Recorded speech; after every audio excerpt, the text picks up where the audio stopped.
Hey, buddy. Thank you. Please be seated. Well, good evening. We just concluded this year's NATO summit, and the consensus among the members was it was a great success. It was especially momentous because it represented the 75th year of the most important military defense alliance in the world's history of the world. We should never forget that NATO grew out of the wreckage of World War II, the most destructive war in history. The idea was to create an alliance of free and democratic nations that would commit themselves to a compact of collective defense. Standing together, they knew we'd all be safer. An attack on one would be treated as an attack on all. And it's worked because a would-be aggressor knows if they attack one of us, they'll be attacked by all of us. Sending that message is the best way to deter aggression and prevent wars in the first place. For those who thought NATO's time had passed, they got a rude awakening when Putin invaded Ukraine. Some of the oldest and deepest fears in Europe roared back to life because once again, a murderous madman was on the march. But this time, no one cowered in appeasement, especially the United States. We collected intelligence that Russia was planning to invade Ukraine months before the invasion. I directed the intelligence community to be a significant amount of intelligence be declassified so I could start building an international coalition to oppose the invasion. Then in February, some of you remember, I warned the world that the invasion was imminent. I rallied a coalition of 50 nations from Europe to Asia to help Ukraine defend itself. Many foreign policy experts thought as Putin amassed Russian forces just 100 miles north of Kyiv, the capital of Ukraine, but Putin thought it was the mother home of Russia. The capital would fall in less than a week. But the Ukrainian people, backed by a coalition to help build, stopped them. Today, Kyiv still stands, and NATO stands stronger than it has ever been. During the week of this summit, several heads of states made it a point in their statements to thank the United States and to thank me personally for all that NATO has achieved. NATO is not only stronger, NATO is bigger because we led the charge to bring in Finland and Sweden into the alliance, and it makes a gigantic difference. Excuse me. Meanwhile, my predecessor has made it clear he has no commitment to NATO. He's made it clear that he would feel no obligation to honor Article 5. He's already told Putin, and I quote, "Do whatever the hell you want." In fact, the day after Putin invaded Ukraine, here's what he said. It was genius. It was wonderful. Some of you forgot that, but that's exactly what he said. But I made it clear, a strong NATO is essential to American security. And I believe the obligation of Article 5 is sacred. And I would remind all Americans, Article 5 is invoked only once in NATO's long history, and that was to defend America after 9/11. I made it clear that I will not bow down to Putin. I will not walk away from Ukraine. I will keep NATO strong. That's exactly what we did, and exactly what we'll continue to do. Now, the future of American policy is up to the American people. This is much more than a political question. It's more than that. It's a national security issue. Don't reduce this to the usual testament that people talk about, issues of being a political campaign. It's far too important. It's about the world we live in for decades to come. Every American must ask herself or himself, is the world safer with NATO? Are you safer? Is your family safer? I believe the American people know. The answer to all those questions is yes. And I believe the American people understand that America is stronger because of our alliances. I believe the American consensus from Truman to Reagan to me still holds today. America cannot retreat from the world. We must lead the world. We are an indispensable nation, as Madeleine Albright wrote. Now let me turn to three other key issues. Just this morning, we had a great economic report showing inflation is down. Overall prices fell last month. Core inflation is the lowest it's been in 3 years. Prices are falling for cars, appliances, and airfares. Grocery prices have fallen since the start of the year. We're going to keep working to take down corporate greed to bring those prices down further. Meanwhile, Trump's calling for a 10% tariff on everything Americans buy, including food from overseas, vegetables, and other necessities.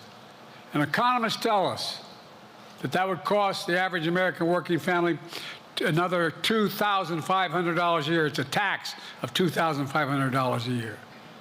Second, our efforts to secure the border, southern border, is working.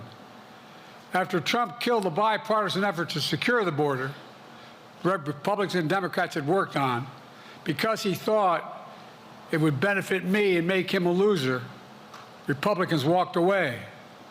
So I took executive action last month. As a consequence, working with Mexico, border encounters have gone down over 50%. The current level is lower today than when Trump left office. Third, for months, the United States has been working to secure a ceasefire in Gaza, to bring the hostages home, to create a path for peace and stability in the Middle East. 6 weeks ago, I laid out a detailed plan in writing. It was endorsed by the UN Security Council, the G7. That framework is now agreed on by both Israel and Hamas. So I sent my team to the region to hammer out the details. These are difficult, complex issues. There's still gaps to close, but we're making progress. The trend is positive, and I'm determined to get this deal done and bring an end to this war, which should end now. Let me conclude where I began.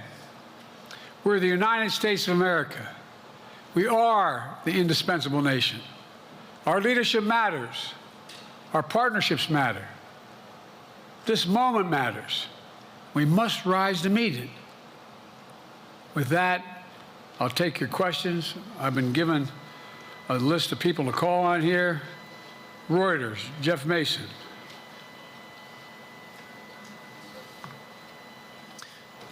Mr. President, your political future has hung over the NATO summit a little bit this week. Speaker Pelosi made a point of suggesting that your decision on whether to stay in the race was still open. George Clooney and a handful of lawmakers have called on you to step aside. Reuters is reporting tonight that UAW leadership is concerned about your ability to win. UAW just endorsed me, but go ahead. Thank you. My question for you is, how are you incorporating these developments into your decision to stay? And separately, what concerns do you have about Vice President Harris's ability to beat Donald Trump if she were at the top of the ticket? Look, I wouldn't have picked Vice President Trump to be vice president, but I think she was not qualified to be president. So let's start there. Number one, the fact is that the consideration is that I think I'm the most qualified person to run for president. I beat him once, and I will beat him again. Secondly, the idea, I served in the Senate a long time. The idea that senators and congressmen running for office worry about the ticket is not unusual. And I might add, there are at least 5 presidents running or incumbent presidents who had lower numbers than I have now, later in the campaign.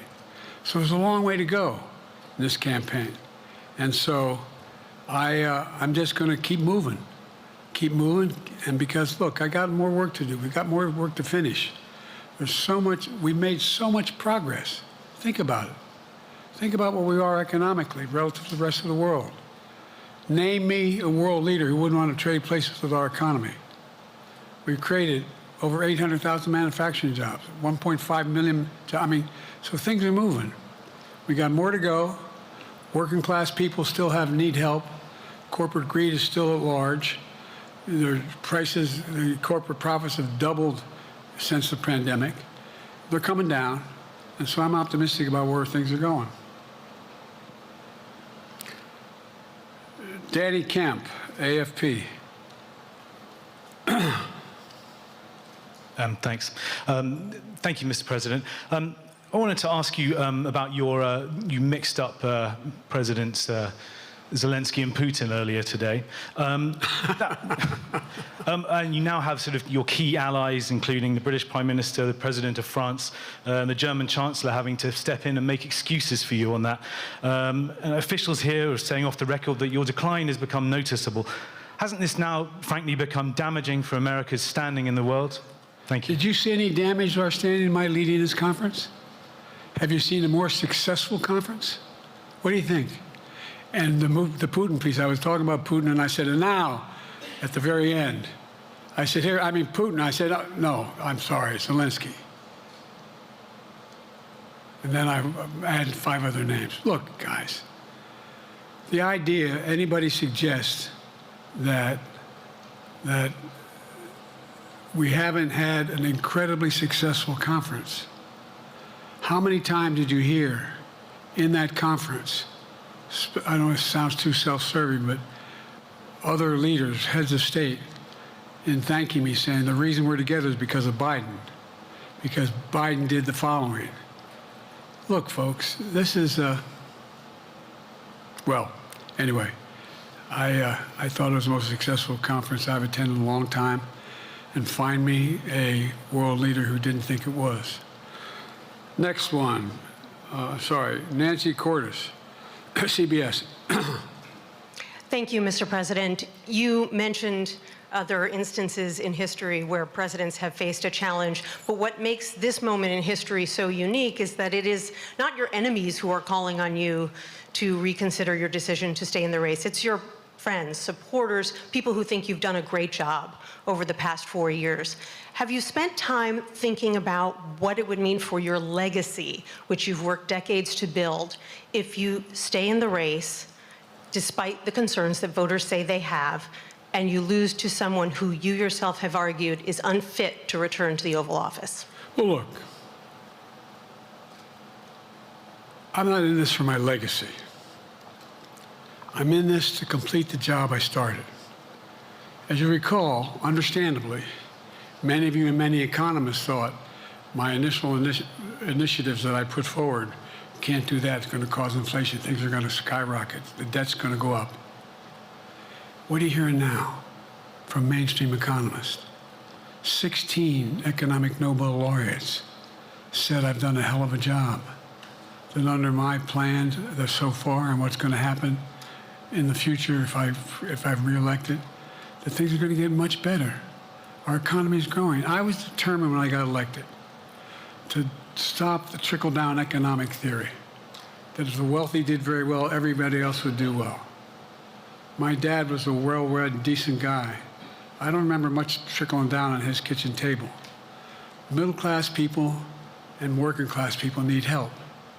And so what happened is I decided to was able to implement as president what I believed when I was a senator. And that is that the way to build this economy is from the middle out and the bottom up. That way we grow the economy. And the wealthy still do very well. They do fine. And guess what? Find me an economist, a mainstream economist who said we haven't done well. What have we not done that isn't working right now? And so we got more to do, though. We got to finish the job. And by the way, I come from the corporate state of the world. Delaware has more corporations registered in Delaware than every other state in the nation combined. I'm not anti-corporate, but corporate profits have doubled since the pandemic, doubled. It's time things get back in order a little bit. It's time, for example, if I'm reelected, we're going to make sure that rents are kept at 5% increase of corporate rents for apartments and the like and homes are limited to 5%. We're going to make a lot of changes that I've been talking about. because we're going to continue to grow this economy.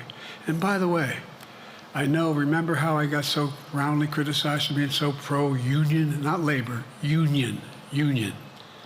Well, guess what? I've been the most pro-union labor president in history. Not a joke. And guess what? We had the Treasury Department do a study. When unions do better, everybody does better. Everybody does better. And we talk about how, for example, remember when we talked about getting the computer chip industry back in the United States? Used to be 40% of the industry. We invented the chip. 40% of the industry was in the United States. And former presidents decided that the best way to do it is find the cheapest labor in the world, send the product over there, and import what the product was. And so what did I do? I was told not to go over to Europe, to Asia, including Europe, but Asia. And I remember going to South Korea, convincing them to invest $20 billion in the United States to build computer chip factories. And I asked why when they finally decided to do it. And the answer was because you have the safest economy in the world, and you have the best workers in the world. So the whole idea here is we've invested, there's over $50 billion in investment in computer chip manufacturing just coming in the bean. None of you thought that would happen. None of you thought that would happen. But it's happening. It's happening. And it's going to grow economies all through. And by the way, red states and blue states. Matter of fact, there's as much in red states as in blue states. I've made no distinction. So my generic point is that the idea that we can't continue to build and grow the economy, make it fairer. And like I said, from my standpoint, when the middle class does well, that's when the whole economy grows.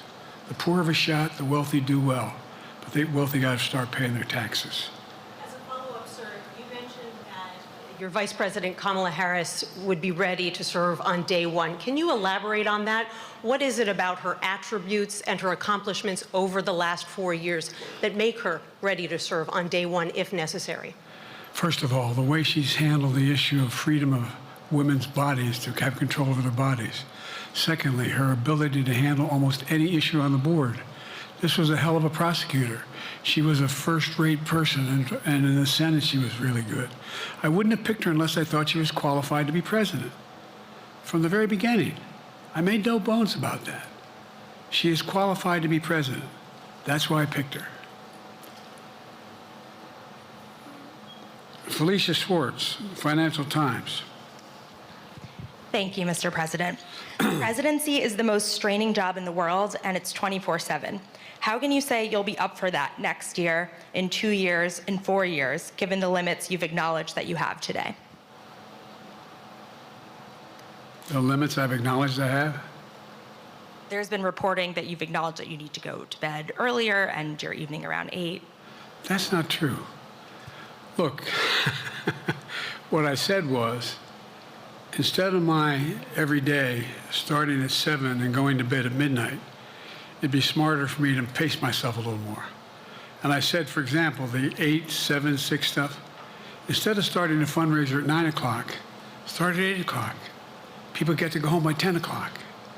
That's what I'm talking about. I'm not talking about, and if you looked at my schedule since I made that stupid mistake in the campaign, in the debate, I mean, my schedule has been full bore. I've done, where's Trump been? Riding around in his golf cart, filling out his scorecard before he hits the ball? I mean, look, he's done virtually nothing. And I have, I don't know how many, don't hold me to it, roughly 20 major events. Some with thousands of people showing up. And so I just think it's better. I always have an inclination, whether I was playing sports or doing politics, just to keep going, not stop. I just got to pace myself a little more. Pace myself. And the next debate, I'm not going to be traveling into 15 time zones a week before. Anyway, that's what it was about. That's what it was about. And by the way, even with that, I love my staff, but they add things all the time, at the very end. I'm catching hell from my wife for that. Anyway.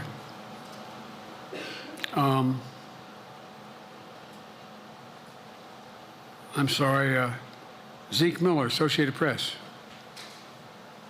Thank you, Mr. President. Two questions for you. First, on the NATO summit, President Zelensky, in your meeting with him, he pressed you to lift your limitations on the Ukrainian use of American weapons, saying that, in his public remarks afterwards, saying that Ukraine cannot win the war unless those limitations are lifted. Are you reconsidering your position on that? And then secondly, following up on Felicia's question there, leaders of your own party have said that they're not worried about that debate. They're worried about the next bad night and the bad night after that. How can you reassure the American people that you are up to the task and that there won't be more bad nights at a debate stage or somewhere else? First thing about Zelensky asking for the ability to strike deep into Russia. We've allowed Zelensky to use American weapons in the near term, in the near or abroad, into Russia. Whether or not he should be attacked. For example, should Zelensky, he's not. But if he had the capacity to strike Moscow, strike the Kremlin, would that make sense? It wouldn't. The question is, what's the best use of the weaponry he has, and the weaponry we're getting to him? I've gotten a more long-range capacity, as well as defensive capacity. And so our military is where I'm following the advice of my commander-in-chief, the chief of staff of the military, as well as the Secretary of Defense and our intelligence people.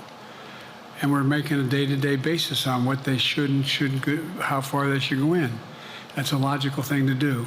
Second question related to Bad nights, sir. How can you reassure the American people that you won't have more bad nights, whether they be on a debate stage or on some matter of foreign policy? Well, I tell you what, the best way to assure them is the way I assure myself. And that is, am I getting the job done? Am I getting the job done? Can you name me somebody who's got more major piece of legislation passed in 3.5 years? I created 2,000 jobs just last week. So if I slow down, I can't get the job done. That's a sign that I shouldn't be doing it. But there's no indication of that yet. None. What do we got here?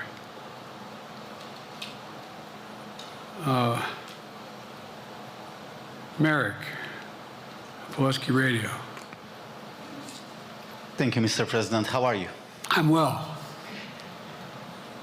The elections in the US have consequences around the world. You have pretty high standing in Europe. I just asked President Macron about you, and he said we are happy to have him as the President of the United States.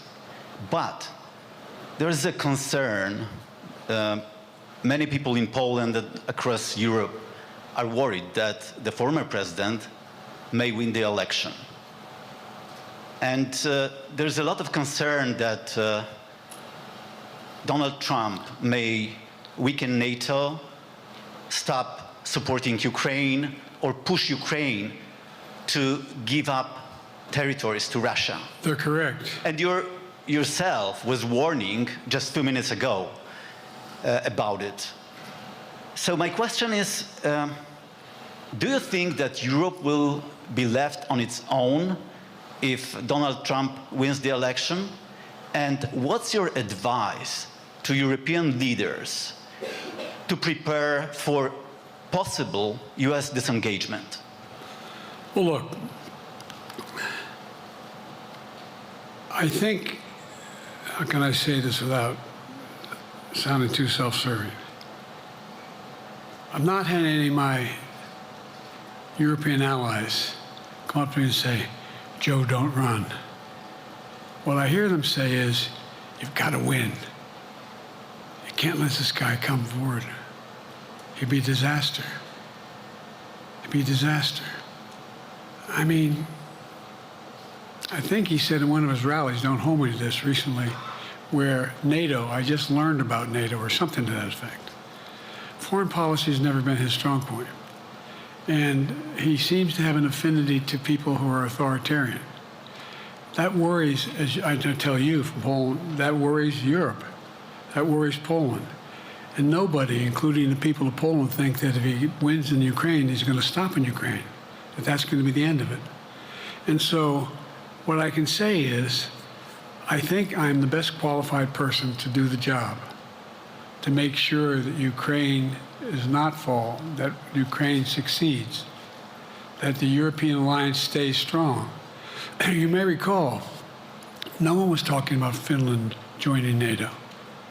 I remember talking to Putin right after we got elected in Geneva, and he was talking about what we should do.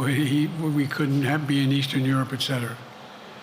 And I said, you're looking for the Finlandization of Ukraine. I said, you're going to get the NATOization of Finland. And about 4 weeks later, I got a call. No, that's not true.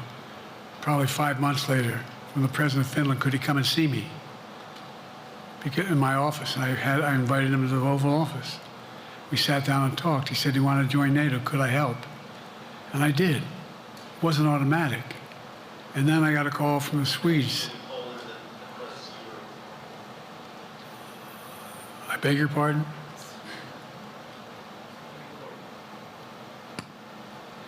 And so Finland joined NATO. 800-mile border is a significant, and they were already allies, but they weren't part of NATO. And you heard, I think you heard, maybe, I can't recall whether he said it publicly in our closed meeting, but he wouldn't mind being repeated. He said, we decided in Finland, the people of Finland decided they had to be part of NATO.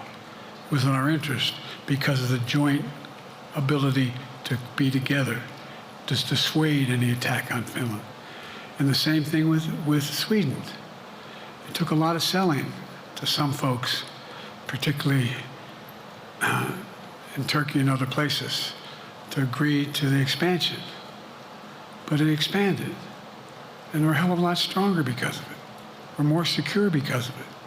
And by the way, I was able to get 50 other nations, 50, to support Ukraine. 50.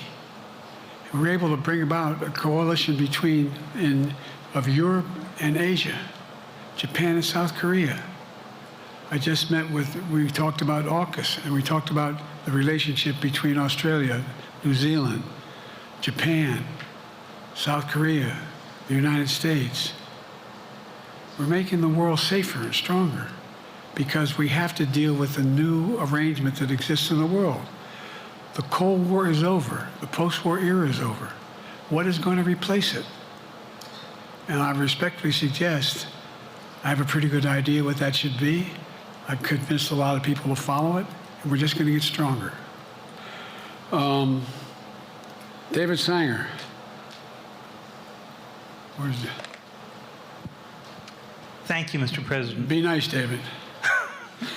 Mr. President, the NATO declaration that was issued yesterday was very notable because it described China as a decisive enabler of the war in Ukraine for its provision of critical goods to the Russians. That's part of a broader partnership that seems to have cemented in place in the past 2 or 3 years. I think one that you were a little bit doubtful of when we asked you about it some time ago. So I'd be interested to know whether you have a strategy now of trying to interrupt the partnership between China and Russia, and whether or not in a second term you would pursue that, if you could describe that strategy to us. And along the way, could you also tell us whether you think, just to follow up on Felicia's question, that if you were in a room with Vladimir Putin again, the way you were 3 years ago, or with President Xi, that a few years from now you will be able to go negotiate with them, handle them one-on-one? Well, the first part of the question is, we discussed and I raised in the NATO summit, and others raised, the future of China's involvement, what they're going to do, what they're doing with Russia in terms of accommodating, facilitating, They're getting access to additional. They're not supplying weapons themselves. They're supplying mechanisms for them to be able to get weapons. And China's position is basically, and I've spent more time with Xi Jinping than any world leader has, over 90 hours since being vice president all the way through, for real. And by the way, I handed all my notes. But my point is that Xi believes that China is a large enough market that they can entice any country, including European countries, to invest there in return for commitments from Europe to do A, B, C, or D, or not to do certain things. What's happened is we had a long discussion about what we cannot, we have to make clear China has to understand that if they are supplying Russia with information and capacity, along with working with North Korea and others to help Russia in armament, that they're not going to benefit economically as a consequence of that by getting the kind of investment they're looking for. And so, for example, we're in a situation where, and we've reestablished direct contact with China after that, remember the balloon, quote unquote, going down, and all of a sudden things came to an end? Well, we set up a new mechanism. There's a direct line between Xi and me, and our military has direct access to one another, and they contact one another when we have problems. The issue is that we have to make sure that Xi understands there's a price to pay for undercutting both the Pacific Basin as well as Europe, and as it relates to Russia and dealing with Ukraine. And so for example, if you want to invest in China, as you know this area really well. If you want to invest in China, you have to have a 51% Chinese owner. You have to make sure that you do by their rules.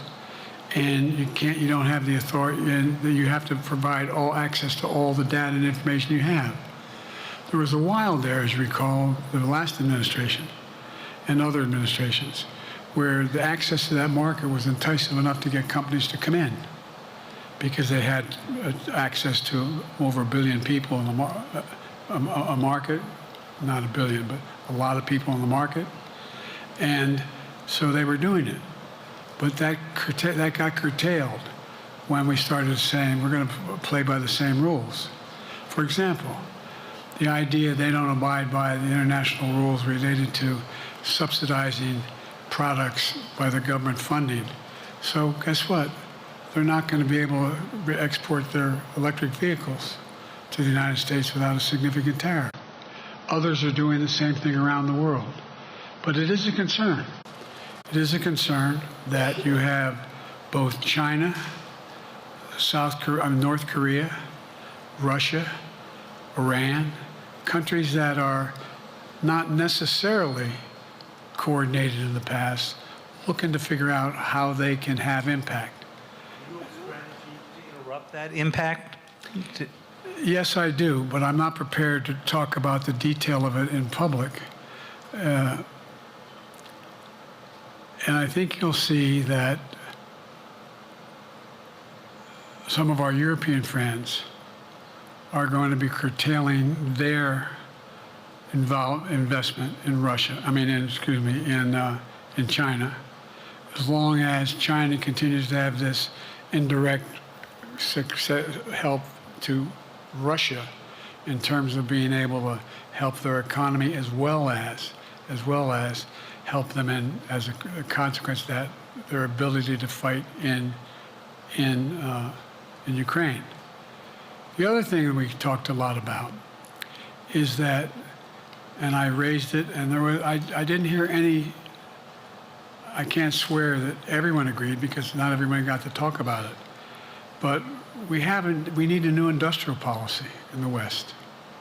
For example, we talked about how both the EU as well as NATO has to be able to begin to build their own munition capacity has to be able to generate their own capacity to provide for weapons and the ability to, it came as a surprise to some of us how we had fallen behind in the West in terms of the ability to construct new material, new weaponry, new everything from vehicles to weapon systems.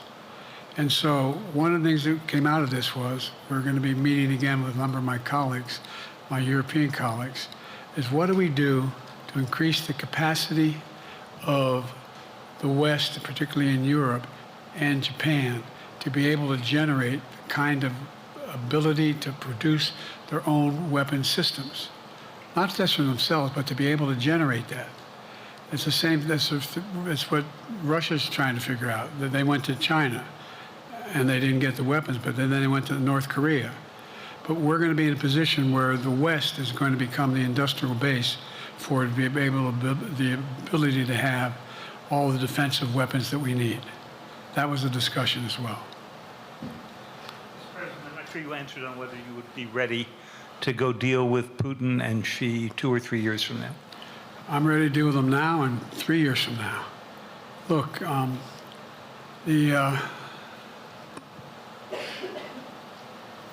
like I said, I'm dealing with Xi right now and direct contact with him. I have no good reason to talk to Putin right now. There's not much that he is prepared to do in terms of accommodating any change in his behavior. And, but there isn't any world leader I'm not prepared to deal with. But I understand the generic point is Putin ready to talk? I'm not ready to talk to Putin unless Putin's ready to change his behavior. And the idea, look, Putin's got a problem. First of all, in this war that he is supposedly have won, and by the way, I think, don't hold me to the exact number, but I think that Russia had 17.3% of Ukraine that they've conquered. Now it's 17.4. I mean, in terms of percentage of territory. They've not been very successful. They've caused horrible damage and loss of life, but they've also lost over 350,000 troops, military, killed or wounded. They have over 1 million people, particularly young people with technical capability, leaving Russia because they see no future there. They've got a problem.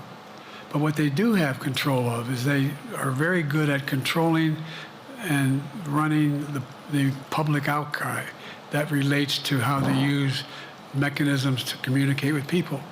They lie like hell to the constituencies. They lie like hell about what's going on. And so the idea that we're going to be able to fundamentally change Russia in the near term is not likely. But one thing for certain, if we allow Russia to succeed in Ukraine, they're not stopping in Ukraine. I recommend, I know you know this because you've written about it, read Putin's speech after they moved in, what it was all about in Kyiv. It wasn't about just, anyway, read what his objective is. And anyway, but so I think that I'm prepared to talk to any leader who wants to talk, including if Putin called me and wanted to talk. Last time I talked to Putin was trying to get him to work on an arms control agreement related to nuclear weapons in space. That didn't go very far. So my point is, I'm prepared to talk to anybody, but I don't see any inclination. There is an inclination on the part of the Chinese to keep in contact with me because they're not sure where this all goes. And look what's happened in Asia. We have strengthened the Asian Pacific area more than anyone else has. We just put together with, today I brought on, I asked our NATO allies that we bring on the group from the South Pacific, Australia, New Zealand, Japan, Australia. I already mentioned Australia. And I met twice now, I think, with the 14 leaders of the Pacific Island nations. And we've slowed down what's going on there. We've slowed down China's reach. But there's a lot of work to do. This is a moving target, and I don't take it lightly. Assam from NPR. Thank you, Mr. President. Asma Khalid with NPR. I have two questions. Earlier, you spoke about the ceasefire plan between Israel and Hamas. We're now looking at 10 months of war, and I'm curious if there's anything that you feel personally you wish you would have done differently over the course of the war. And then secondly, if I may, I wanted to ask you about your presidential campaign. I remember covering your campaign in 2020, and there was a moment where you referred to yourself as a, quote, bridge candidacy, a transition to a younger generation of leaders. I want to understand what changed. Two things. Let's go back to when you talked about would I have changed anything that's happening with Israel and the Palestinians and the Palestinian movement. The answer is, as you recall, from the very beginning, I went to Israel, but I also got immediate contact with al-Sisi in Egypt. I met with the King of Jordan. I met with most of the Arab leaders to try to get a consensus going as to what had to be done to deal with getting more aid and food and medicine into the Gaza Strip. And we pushed it really hard. And Israel occasionally was less than cooperative, number one. The Israeli War Cabinet, I've been dealing with Israel since Golda Meir. Some of the reporters around here come me all the time have heard me say this. The first time I met with Golda Meir, I sat across from her at her desk, and her assistant was Rabin sitting next to me. That's how far back I go. I know Israel well, and I support Israel. But this war cabinet is one of the most conservative war cabinets in the history of Israel. And there's no ultimate answer other than a two-state solution here. And so what was able to be done in terms of the plan I put together was it would be a process for a two-state solution. And we get the Arab nations to, particularly from Egypt all the way to Saudi Arabia, to be in a position where they would cooperate in the transition so that they could keep the peace in Gaza without Israeli forces staying in Gaza. The question has been from the beginning, what's the day after in Gaza? And the day after in Gaza has to be, the end of the day after has to be no occupation by Israel on the Gaza Strip, as well as the ability for us to get in and out as rapidly as you can, all that's needed there. I've been disappointed that some of the things that I've put forward have not succeeded as well, like the port reattached from Cyprus. I was hopeful that would be more successful. But that's why when I went to Israel immediately after the massacres that occurred at the hands of Hamas, the one thing I said to the Israelis, and I met with the War Cabinet and with Bibi, don't make the same mistake America made after bin Laden. There's no need to occupy anywhere. Go after the people who did the job. You may recall, I still get criticized for it, but I was totally opposed to the occupation and trying to unite Afghanistan. Once we got bin Laden, we should have moved on, because it was not no one's ever going to unite that country. I've been over every inch of that, not every inch, the entirety from the poppy fields all the way to the north. I said, don't make the same mistake we made. Don't think that's what you should be doing, is doubling down.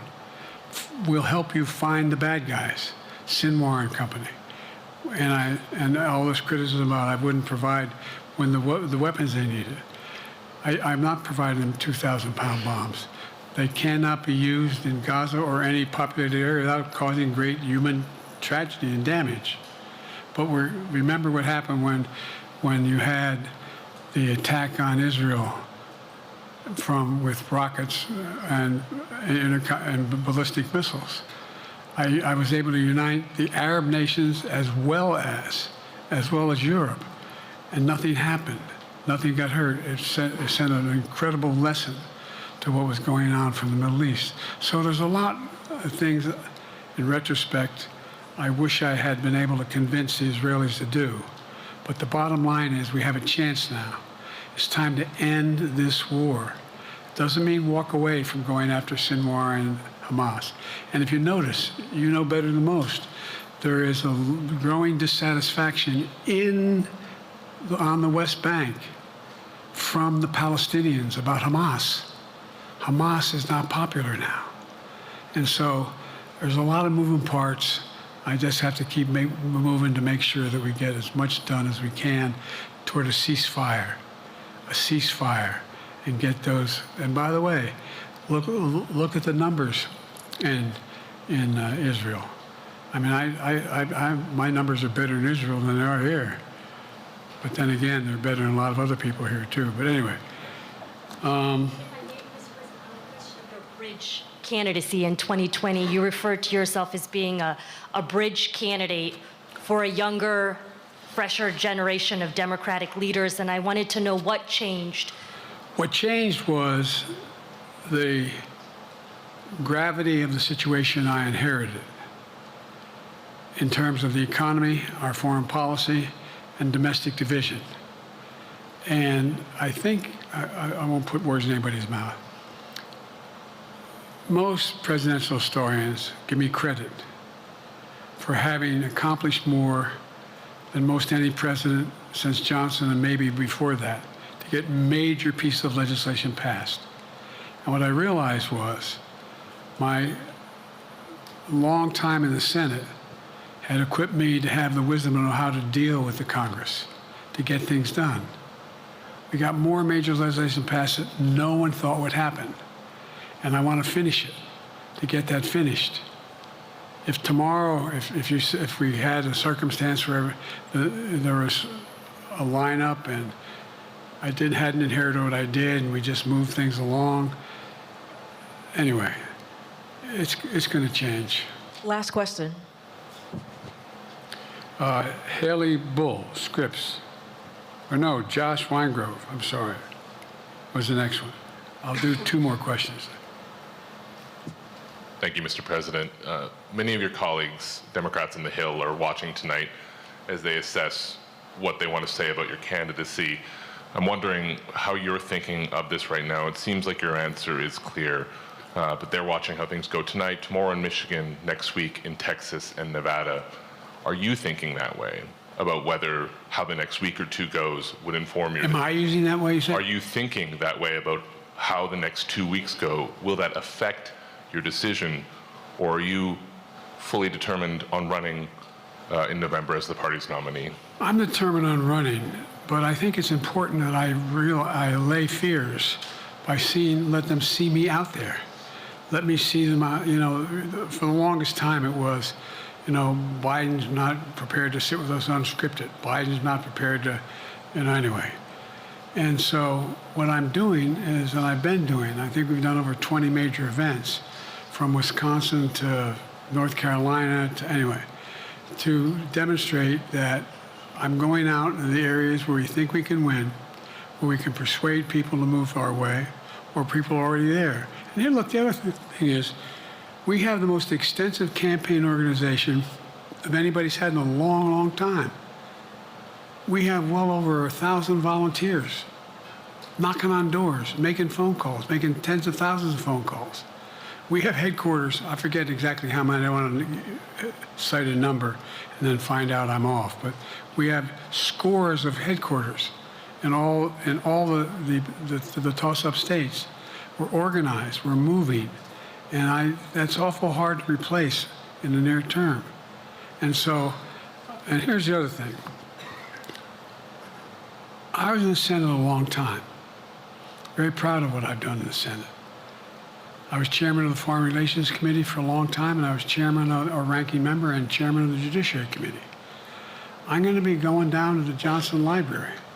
Anyway, I'm going to be going around making the case of the things that I think we have to finish and how we can't afford to lose what we've done or backslide on civil rights, civil liberties, women's rights. There's that little button we have. Control guns, not girls. I mean, the idea We're sitting around. This is where Kamala's so good as well. We're sitting around. More children are killed by a bullet than any other cause of death. The United States of America. What the hell are we doing? What are we doing? We got a candidate saying, promised the NRA, don't worry, I'm not going to do anything. I'm not going to do anything. You got a Supreme Court that is what you might call the most conservative court in American history. This is ridiculous. There's so much we can do still, and I'm determined to get it done. It's about freedom. And by the way, I'll end this. Well, I'm not going to do that. Haley has to come up too. But I remember I made a speech on democracy in Philadelphia at Independence Hall. And I'm not being critical, just observing. The bulk of the press said, what the hell is he talking about that for? Democracy. You did. Democracy is not an issue. Democracy is not an issue. Except the polling data showed 60% of the people knew I was right, thought I was right. I'm not asking you a question. You don't have to answer, obviously. But do you think our democracy is under siege based on this court? Do you think democracy is under siege based on Project 2025? Do you think he means what he says when he says he's going to do away with the civil service, eliminate the Department of Education, make sure, I mean, we've never been here before. And that's the other reason why I didn't, you say, hand off to another generation. I've got to finish this job. I've got to finish this job because there's so much at stake. We've had some discussions over the past few days with your press secretary about the question of health exams. And you said you take a cognitive test every day in this job. Are you open to taking another physical or test before the election? Governor Whitmer of Michigan, for instance, said it wouldn't hurt to take a test. Well, look, two things. One, I've taken 3 significant and intense neurological exams by a neurologist. In each case, as recently as February. And they say I'm in good shape, okay? Although I do have a little problem with my left foot because it's not as sensitive because I broke my foot and didn't wear the boot. But I'm good. I'm tested every single day about my neurological capacity to do decisions I make every day. You talk to my staff, all of you talk to my staff. Sometimes my staff talks a lot. But the fact of the matter is, I don't think you have them telling you that all the major ideas we've undertaken haven't been in part initiated by me. I remember when the staff and I said, I'm going to go to South Korea, we're going to get the chip. What are you doing? I'm going to get Japan and Korea back together again after essentially having hostilities toward one another since the end of World War II. I'm going to move and see that we can expand it. You know, the only thing age does is help you with it, creates a little bit of wisdom if you pay attention.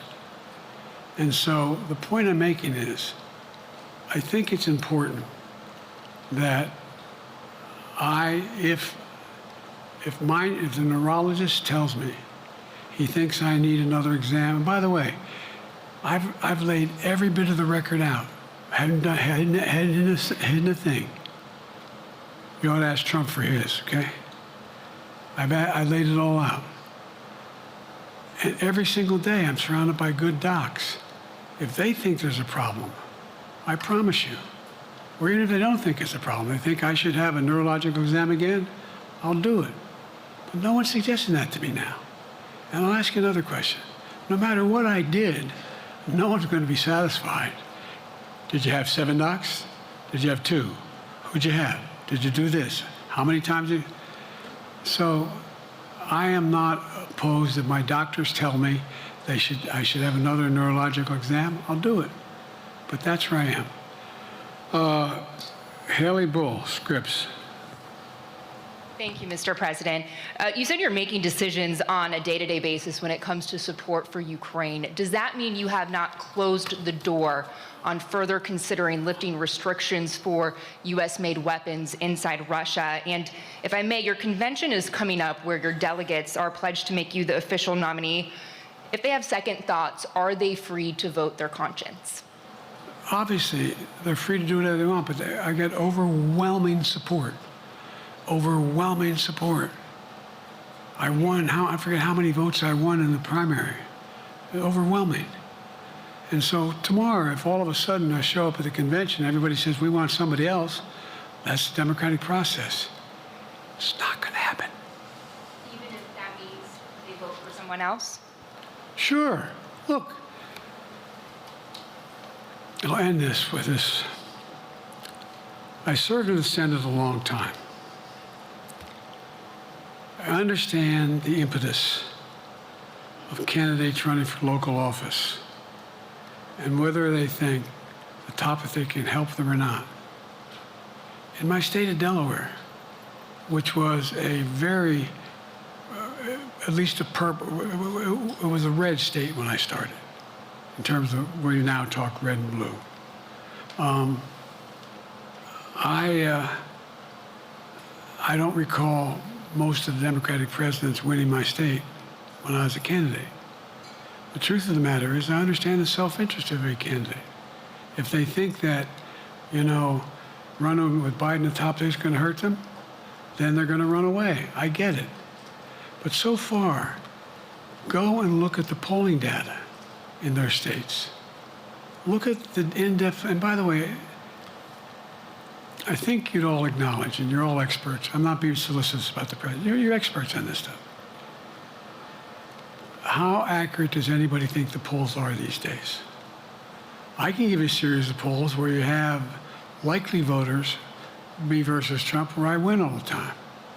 When the unlikely voters vote, he wins sometimes. The bottom line is all the polling data right now, which I think is premature because the campaign really hasn't even started. I mean, it hadn't started in earnest yet. Most of the time, it doesn't start till after September, after Labor Day.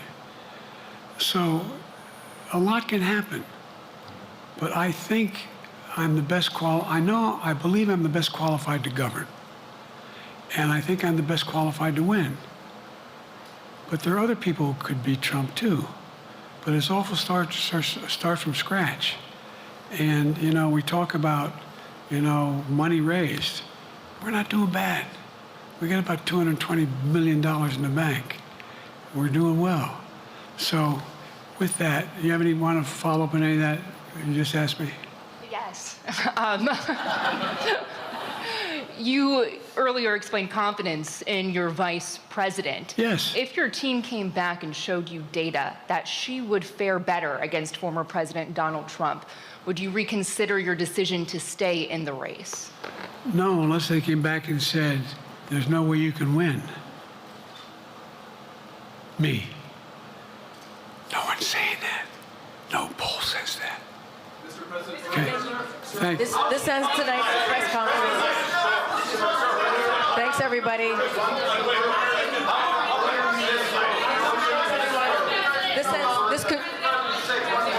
This concludes. Respectfully, earlier you misspoke in your opening answer. You referred to Vice President Harris as Vice President Trump. Right now, Donald Trump is using that to mock your age and your memory. How do you combat that criticism from tonight? Listen to him. This concludes tonight's press conference. Thank you, everybody. Thanks, everyone.